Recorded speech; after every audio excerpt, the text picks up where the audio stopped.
자유한국당에 입당하자마자 지난 15일 대선 출마를 선언하신 분이죠. 김진 전 중앙일보 논설위원 전화 연결해보겠습니다. 안녕하세요. 안녕하세요. 네, 오랜만입니다. 네. 예, 안녕하세요. 예. 다른 이야기 전에 이 대선 출마를 선언하셔가지고 많은 사람이 놀랐는데 그 이야기부터 일단 하고 다른 주제 넘어갈 것 같습니다. 저하고는 처음 연결하신 거라서. 입당과 거의 동시에 대선부터 나가기로 하신 이유가 있나요? 왜냐하면 보통은 국회의원 출마도 하고 뭐 정치 이력을 어느 정도 쌓다가 대선 출마하는데 입당과 동시에 대선부터 출마하신 이유가 일단 궁금합니다. 그러니까 정확하게 얘기를 하면 대통령 선거에 출마하기 위해서 입당한 것이죠. 아, 그렇군요. 예. 그러니까 출마를 그러면 갑자기 선언하신 이유가 뭘까요? 뭐 선언이야 갑자기 됐지만 예. 그 본인의 고민과 또 생각은 꽤 오래됐었습니다. 아, 그렇군요. 하여튼 결론적으로 말씀드리면 지난 4월 총선에서 집권당이 제1당까지 잃어버렸지 않았습니까? 예, 새누리당이. 예. 그래서 이러다가는 보수 정권이 정권을 내주겠구나. 네. 이런 걱정과 고민을 하다가 최순실 사태 때 더 충격적이었죠. 그리고 올해 들어서 이제 반기문 총장이 낙마하고. 예. 그래서 제가 판단할 때는 이제 보수의 대안이 없다. 그러니까 좌파 정권의 집권을 막고 보수 정권의 재집권을 위해서 맨 앞에 나서서 새로운 깃발로 활약할 수 있는 인물 대안이 없는 상황에서 내가 대안이 돼야 되겠다. 그런 결심을 하게 된 것입니다. 알겠습니다. 간단히 요약하면 보수 정권이 위기다 이렇게 하다가는 좌파가 집권을 할 텐데 그것은 안 되기 때문에 물론 뭐 그 이후에 좌파가 집권하면 안 된다 이 이후에 동의하지 않는 분도 많겠지만 어쨌든 그건 알아들었습니다. 근데 왜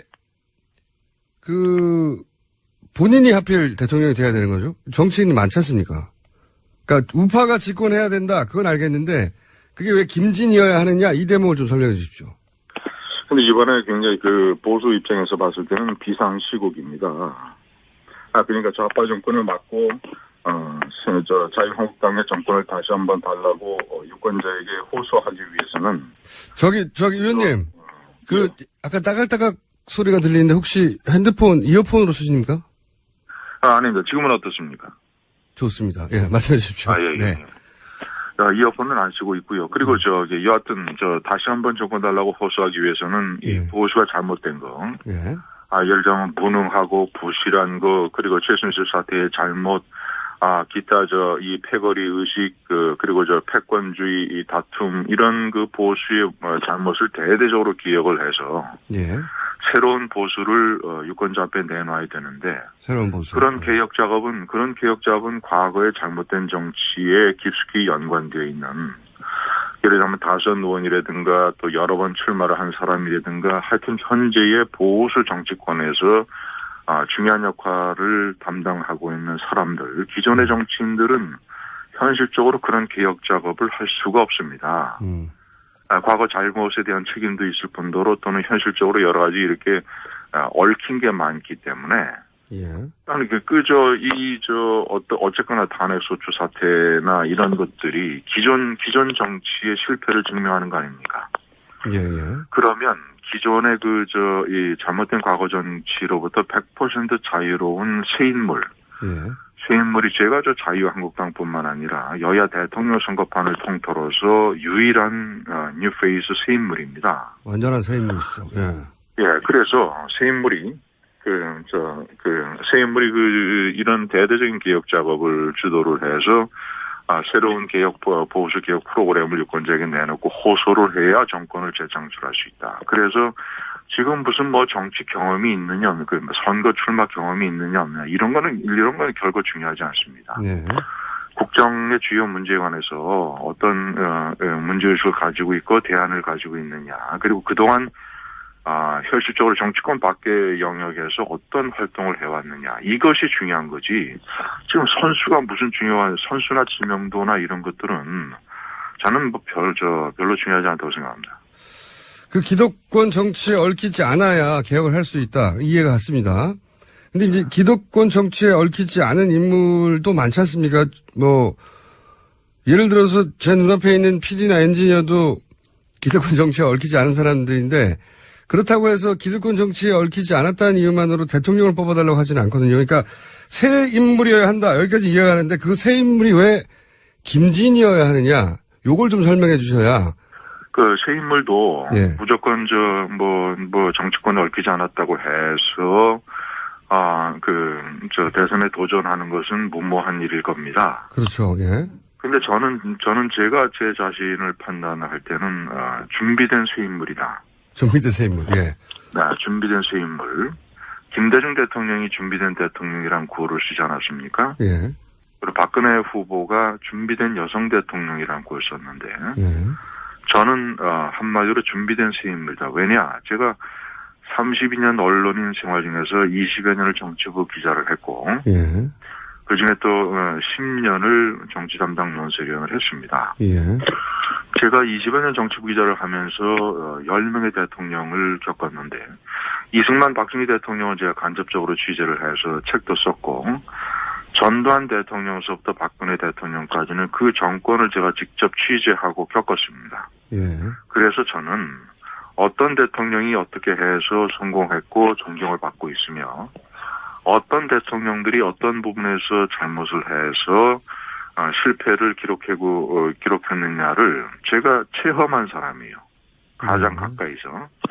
그래서 그 정권의 속속들이 그런 성공과 실패의 메커니즘을 잘 알고 있고 특히나 제가 10년 논설위원 할 때는 사설과 칼럼을 쓰고 TV 토론에 나와서 얘기했는데 그 중요한 주제가 뭐 대통령뿐만 아니라 여야 정치 권력이 잘못한 것을 비판하고 대안을 제시하는 일이었습니다. 예. 그래서 저는 어떤 대통령이나 주요 정치 지도자들이 잘못할 때 저는 속으로 분석과 고민을 많이 했어요. 왜 저렇게 못하느냐. 나라면 이렇게 할 텐데. 아니 이건 이렇게 하고 저렇게 하면 문제가 없는데. 예를 들자면 낙하산 인사, 정경유착 그리고 법과 질서에 대해서 유약한 거 또는 좌고우면하는 거, 앞뒤가 다른 거 이런 것들 있지 않습니까? 네. 그런 것들을 안 하면 성공한 대통령이 되는데 저는 그래서 수없는 많은 시뮬레이션을 했다. 머릿속에서. 내가 대통령이라면 이렇게 하겠다. 불통의 정치를 이렇게 소통의 정치로 바꾸고 기자회견은 어떻게 하고 집무실은 어디로 옮기고 사람들은 어떻게 쓰고 낙하산 인사는 어떻게 방지하고 이런 것들. 그래서 제가 감히 말씀드리건데 제 머릿속에는 한 100개의 파일이 그런 시뮬레이션 파일이 정리가 돼 있다. 이 정도면 준비된 제 인물 아닙니까? 그렇게 생각하시는 분들도 있을 수 있을 것 같은데, 왜냐면은, 물론, 오랜 세월 정치부 기자를 하셨고, 정치 논평을 하셨고, 비평도 하고, 토론도 하고, 근데 경제학자들이 사업에서 실패 많이 하거든요. 저는 비판만 한 게 아니에요. 항상 대안을 제시를 했습니다. 저는 구체적인 사안마다 제 주장을 한 번도 해결책을 한 번도 굽힌 적이 없어요. 제가 이제 진보 좌파 진영에서는 저를 많이 공격합니다만은 제가 보수 언론인으로서 싸웠던 5개의 전선. 첫 번째, 광우병, 미신에 의한 광우병 사태에 대한 투쟁. 두 번째, 불법 폭력 시위에 대한 단호한 대처. 세 번째, 불법 파업에 대한 원칙적인 처리.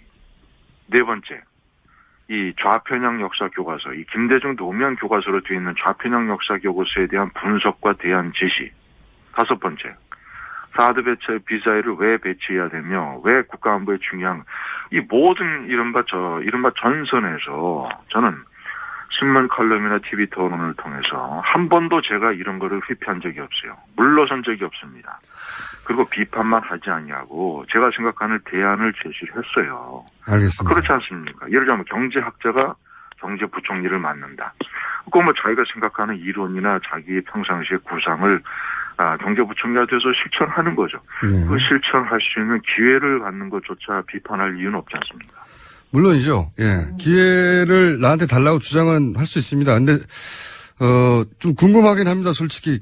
실제로 자유한국당 경선을 이겨서 자유한국당 대통령 후보가 될 거라고 본인이 정말로 믿으시는 건가요? 아니면 이번은 경험 삼아 하는 것이고, 다음, 예를 들어서 총선 국회의원 출마부터 하고, 이런 아젠다가 따로 있으신 건가요?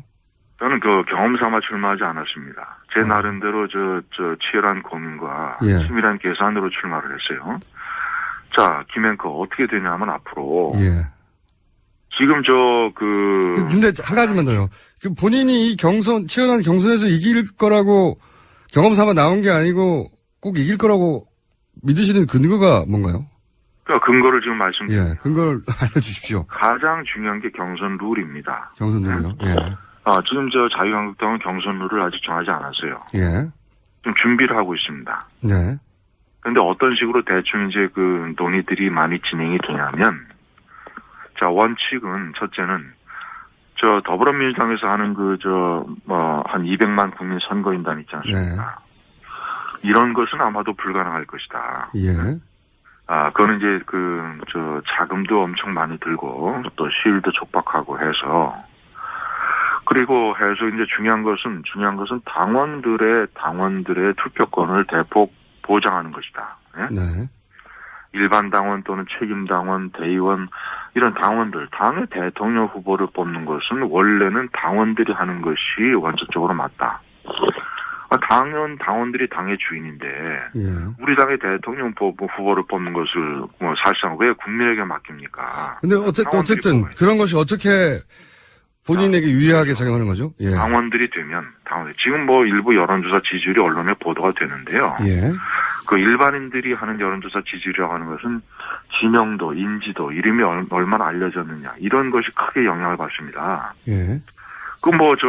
대통령 선거에 여러 번 출마하고, 도지사, 당대표, 의원 지내고, 현재 국무총리하고 하는 사람들의 지명도나 여론조사 인기도가 높을 수밖에 없잖아요. 예. 저는 TV 토론에 자주 나왔습니다만은 그 정도는 한계가 있는 것이고. 그런데 문제는 뭐냐면, 예. 국민들을 상대로 하는 여론조사를 하는 게 아니라 당원들을 상대로 하는 투표로 하게 된다면, 예. 자유한국당의 당원들은 거의 저를 다 알아요. 예. 그리고 저에 대해서 관심이 많습니다. 그동안의 10년 활동을 통해서. 예. 그러면 가장 중요한 것은 투표를 하는 사람들이 투표를 하는 대상에 대해서 잘 알고 어떤 열정적인 의지를 가질 때 제대로 된 투표 결과가 나옵니다. 그러면 지금 저까지 출마 선언한 사람이 4사람인데 앞으로 홍준표 경남지사, 김관영 경북지사, 현재 그렇게 해서 선언을 하면 6명 아닙니까? 김문수 전 지사까지 하면 7명. 한두 명 더 한다고 해도 7, 8명이 되는데, 그런 사람들을 놓고 당원들이 투표를 할 때, 김앵커 한번 생각해 보십시오.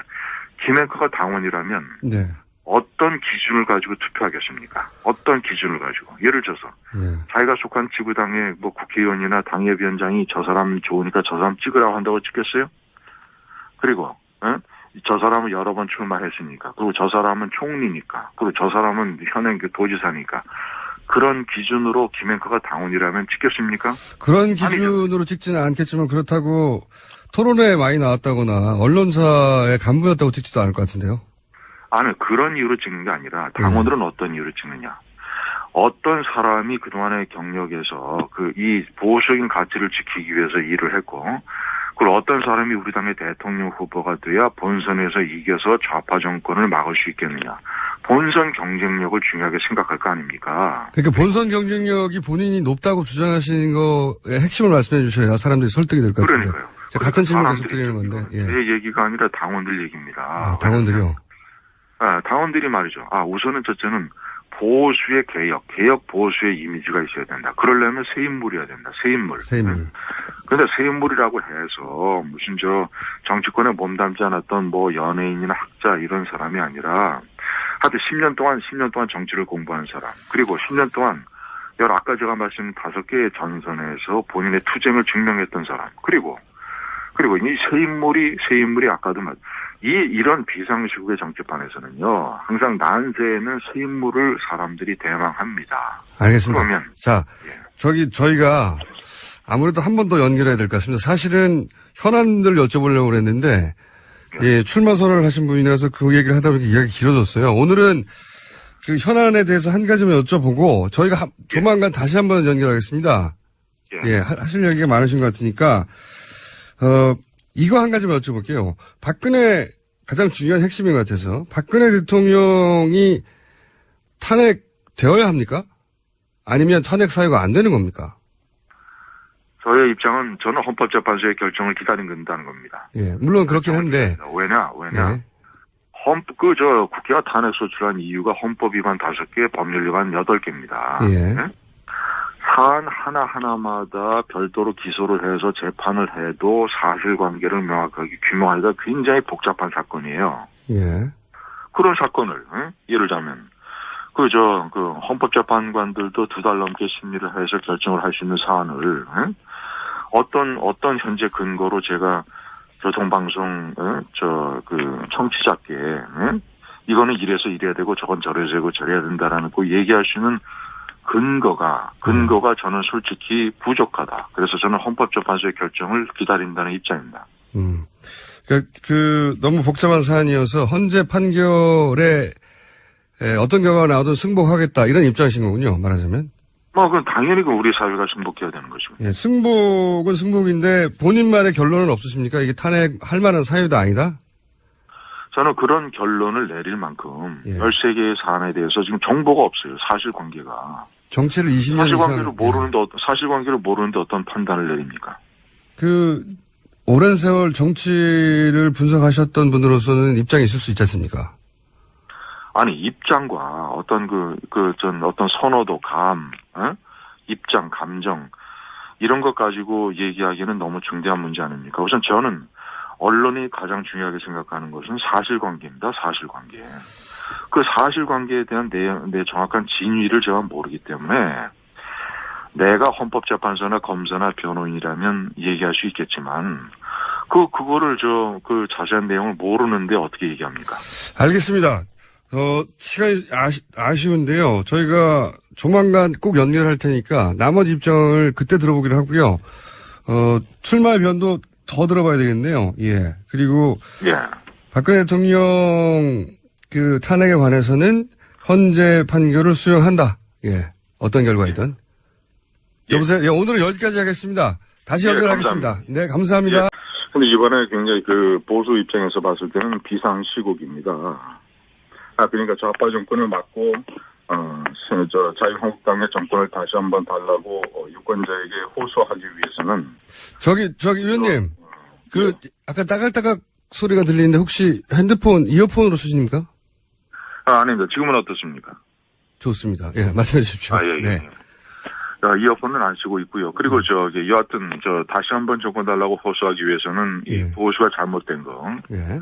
예를 들면 무능하고 부실한 거, 그리고 최순실 사태의 잘못, 기타 이 패거리 의식, 그리고 패권주의 이 다툼, 이런 보수의 잘못을 대대적으로 기억을 해서. 예. 새로운 보수를 유권자 앞에 내놔야 되는데. 새로운 보수. 그런 개혁 작업은 과거에. 그렇군요. 예. 그러니까 출마를 그러면 갑자기 선언하신 이유가 뭘까요? 선언이야 갑자기 됐지만, 예. 본인의 고민과 또 생각은 꽤 오래됐었습니다. 그렇군요. 하여튼 결론적으로 말씀드리면 지난 4월 총선에서 집권당이 제1당까지 잃어버렸지 않았습니까? 예, 새누리당이. 예. 그래서 이러다가는 보수 정권이 정권을 내주겠구나. 네. 이런 걱정과 고민을 하다가 최순실 사태 때 더 충격적이었죠. 그리고 올해 들어서 이제 반기문 총장이 낙마하고. 예. 그래서 제가 판단할 때는, 이제 보수의 대안이 없다. 그러니까 좌파 정권의 집권을 막고 보수 정권의 재집권을 위해서. 자유한국당에 입당하자마자 지난 15일 대선 출마를 선언하신 분이죠. 김진 전 중앙일보 논설위원 전화 연결해보겠습니다. 안녕하세요. 안녕하세요. 네, 오랜만입니다. 네. 예, 안녕하세요. 예. 다른 이야기 전에 이 대선 출마를 선언하셔가지고 많은 사람이 놀라는데 그 이야기부터 일단 하고 다른 주제 넘어갈 것 같습니다. 저하고는 처음 연결하시는 거라서. 입당과 거의 동시에 대선부터 나가기로 하신 이유가 있나요? 왜냐하면 보통은 국회의원 출마도 하고 뭐 정치 이력을 어느 정도 쌓다가 대선 출마하는데 입당과 동시에 대선부터 출마하신 이유가 일단 궁금합니다. 그러니까 정확하게 얘기를 하면 대통령 선거에 출마하기 위해서 입당한 것이죠. 맨 앞에 나서서 새로운 깃발로 활약할 수 있는 인물 대안이 없는 상황에서 내가 대안이 돼야 되겠다. 그런 결심을 하게 된 것입니다. 알겠습니다. 간단히 요약하면 보수 정권이 위기다 이렇게 하다가는 좌파가 집권을 할 텐데 그것은 안 되기 때문에 물론 그 이후에 좌파가 집권하면 안 된다 이 이후에 동의하지 않는 분도 많겠지만 어쨌든 그건 알아들었습니다. 근데 왜 본인이 하필 대통령이 돼야 되는 거죠? 정치인이 많지 않습니까? 그러니까 우파가 집권해야 된다. 그건 알겠는데 그게 왜 김진이어야 하느냐 이 대목을 좀 설명해 주십시오. 잘못된 정치에 깊숙이 연관되어 있는 예를 들면 다선 의원이라든가 또 여러 번 출마를 한 사람이라든가 하여튼 현재의 보수 정치권에서 중요한 역할을 담당하고 있는 사람들 기존의 정치인들은 현실적으로 그런 개혁 작업을 할 수가 없습니다. 과거 잘못에 대한 책임도 있을 뿐더러 또는 현실적으로 여러 가지 이렇게 얽힌 게 많기 때문에 나는 어쨌거나 탄핵 소추 사태나 이런 것들이 기존 정치의 실패를 증명하는 거 아닙니까? 그러면 기존의 이 잘못된 과거 정치로부터 100% 자유로운 새 인물. 새 인물이 제가 자유한국당뿐만 아니라 여야 대통령 선거판을 통틀어서 유일한 뉴페이스 새 인물입니다. 완전한